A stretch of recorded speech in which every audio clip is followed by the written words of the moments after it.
Bonjour et bienvenue. Dans cette vidéo, je vous présente une explication détaillée de la façon de naviguer dans le modèle d'ébauche de budget. Ce classeur a été préparé par Urban Tree Consulting et a été conçu pour être utilisé par toute personne, peu importe son niveau de compréhension financière des programmes et des budgets, ainsi que son niveau d'aisance avec Excel. L'objectif est d'offrir un outil accessible, structuré et bien expliqué afin de vous aider à bâtir un budget réfléchi et défendable. C'est pourquoi plusieurs instructions et exemples ont été intégrés directement dans le classeur. Lorsque vous ouvrez le classeur, le tout premier onglet, situé en bas à gauche, s'intitule Instructions. Cet onglet explique comment utiliser le fichier et comment y apporter des modifications.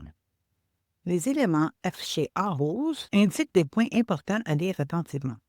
La première instruction est d'enregistrer votre fichier. Avant de commencer, vous devez enregistrer une copie du classeur à l'emplacement de votre choix, par exemple sur un lecteur partagé sur votre bureau ou dans un dossier facilement accessible. On suggère un format de dénomination suivant. Donc, budget 2025, ébauche 1, peut-être 2, alors le numéro de votre ébauche, vos initiales, ainsi que le nom de votre département ou programme. Cela facilitera le suivi des versions et la référence future. Le deuxième onglet est l'onglet En tête, identifiable par sa couleur bleue. Ici, on voit que cet onglet est l'endroit où vous saisissez les données qui alimenteront tous les autres onglets de l'outil.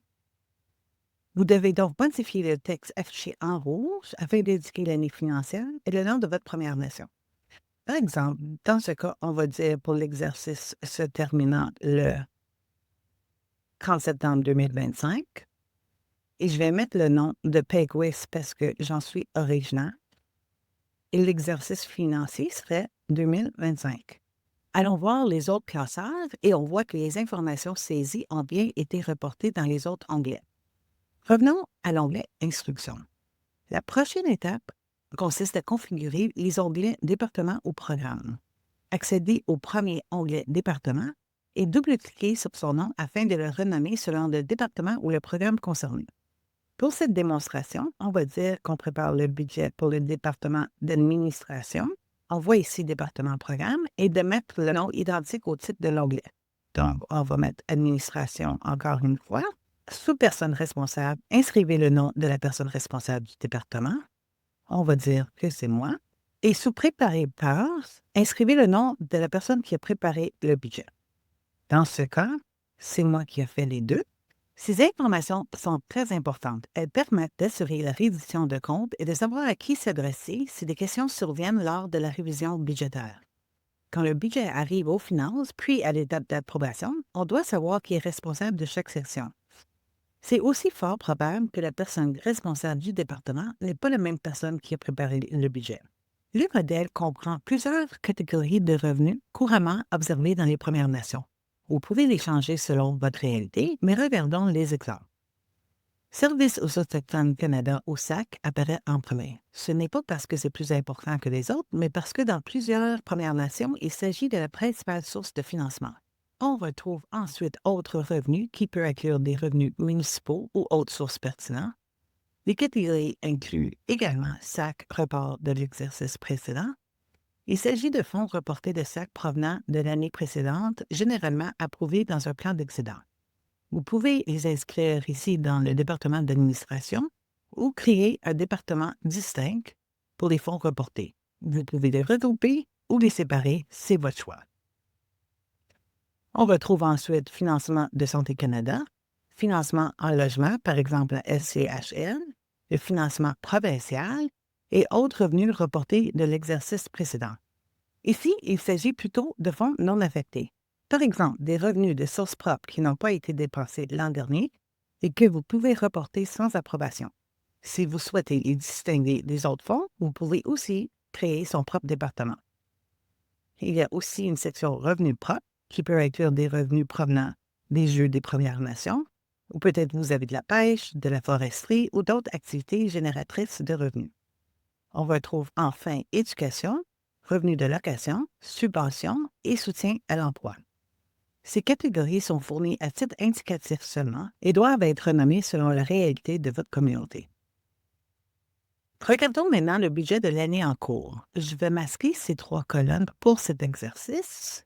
Donc, dans la colonne C, budget de l'année en cours, vous inscrivez les montants de revenus que vous prévoyez recevoir. Ensuite, ajoutez toujours un commentaire. Pour ça, vous pouvez écrire, par exemple, selon l'entente de financement 2025, et si vous avez un numéro d'entente, c'est toujours bien de l'inclure, simplement pour assurer le suivi. Il est important d'inscrire un commentaire pour chaque ligne budgétaire. Si un montant est inscrit au budget, il faut savoir exactement à quoi il correspond. Sinon, il ne devrait pas être inclus. Cela permet à l'équipe des finances de bien comprendre les demandes et de les expliquer clairement lors des discussions avec le conseil ou la direction générale. Si on ne sait pas à quoi correspond un montant, il devient difficile de le justifier. Il se peut qu'il ne soit pas approuvé. En bas, on a les dépenses qui sont regroupées par grandes catégories, comme frais administratifs, services publics, fourniture de bureaux, honoraires professionnels.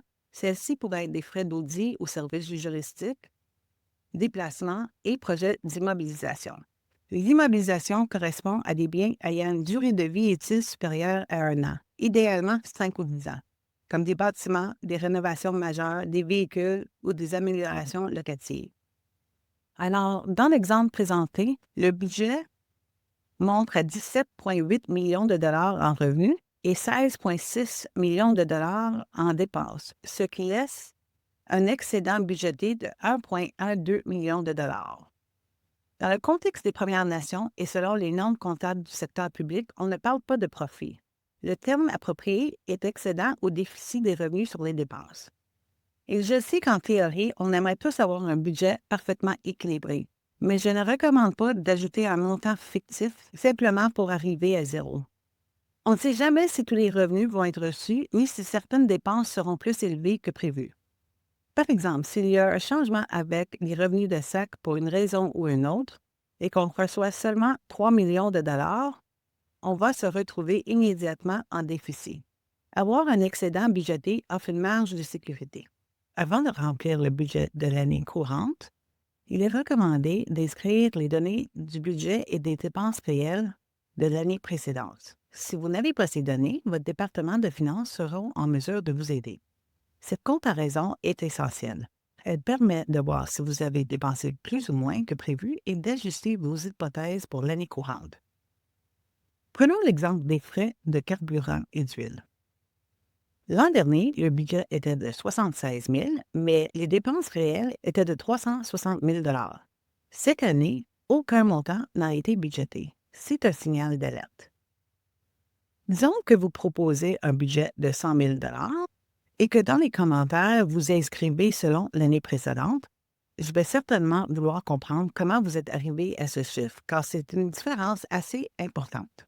Si je vois simplement 100 000 sans explication, ou avec une explication qui ne correspond pas, je risque de dire « je ne comprends pas comment ce montant a été déterminé » et je pourrais le réduire ou l'augmenter pour rééquilibrer le budget global. C'est pourquoi je recommande fortement de faire un calcul logique pour justifier le budget proposé. Par exemple, disons que vous avez 15 véhicules l'an dernier et que cette année, vous en avez seulement 10. Voici un calcul. 360 000 par année, c'est presque 7 000 par semaine. Pour 15 véhicules, c'est 460 par semaine par véhicule.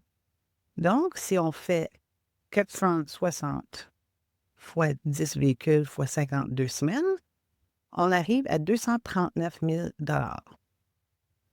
Proposer un budget de 240 000 serait raisonnable et avec un commentaire explicatif de votre calcul, fait en sorte que tout soit clair et que personne ne perde de temps à comprendre d'où vient le montant. Un autre exemple, mobilier de bureau. L'an dernier, le budget était de 18 000 mais les dépenses réelles ont atteint plus de 413 000 soit plus de 34 000 par mois.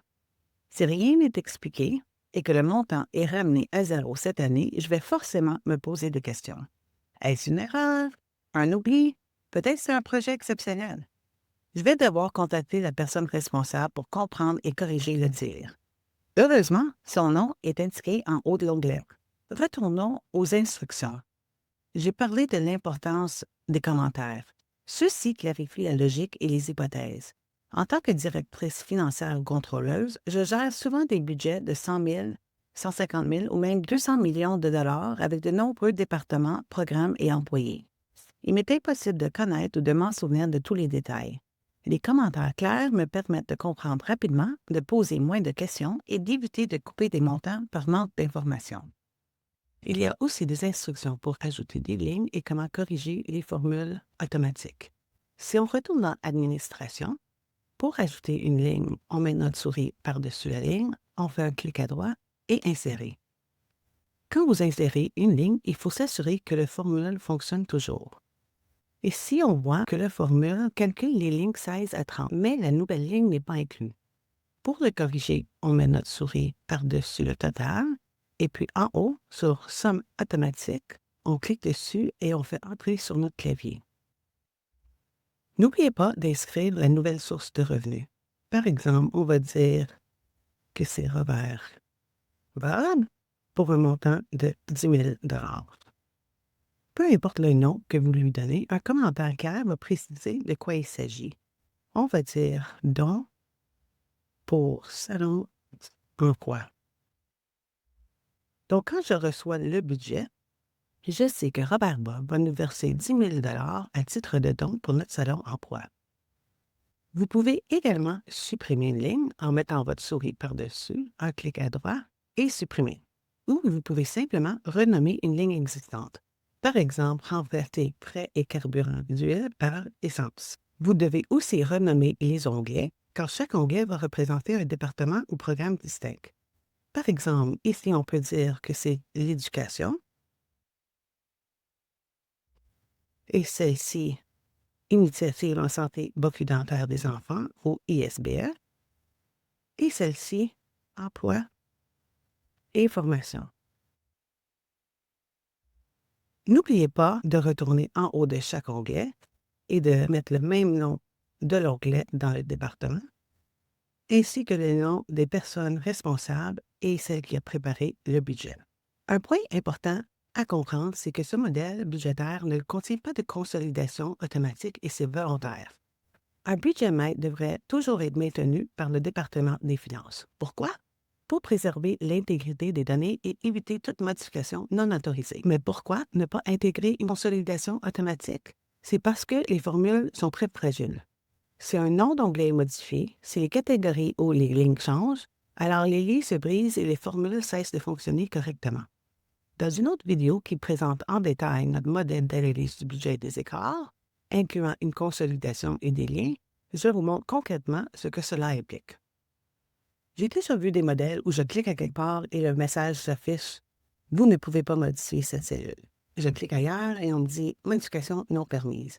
Et je me dis « Mais à quoi ça sert si je ne peux rien changer ?» C'est justement ce qu'on a voulu éviter ici. Ce modèle est conçu pour vous offrir de la flexibilité sans vous bloquer. Vous pouvez librement modifier les revenus et les dépenses selon vos besoins. La seule recommandation, c'est de ne pas modifier la partie haut de chaque onglet. Pourquoi? Parce que cette section est liée à l'entête. Par exemple, si on disait qu'on travaillait pour l'exercice se terminant le 31 mars 2026 et que notre première nation, c'est celle de Wendake, alors l'exercice financier 2026, et on vérifie les autres onglets, on voit que les informations se sont bien reportées. Si vous modifiez la section vous-même, vous allez désactiver ces automatismes. Alors, laissez-les tels quels et utilisez l'onglet en tête. L'essentiel est ceci. Récupérez vos résultats et budgets réels de l'année précédente et utilisez ces informations pour bâtir un budget réaliste et défendable pour l'année courante.